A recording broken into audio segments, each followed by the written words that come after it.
Welcome. Did you know the Olympic Games date back to ancient Greece in 776 BC? Let's dive into the fascinating history of the Olympics.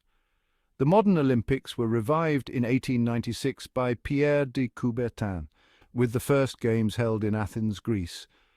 The Olympics have seen historic moments like Jesse Owens winning 4 gold medals in 1936.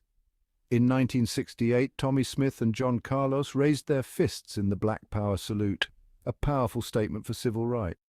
The Olympic flame symbolizes the continuity between the ancient and modern games, lit in Olympia and carried to the host city. Today, the Olympics bring together athletes from over 200 nations, promoting peace, unity, and excellence in sports.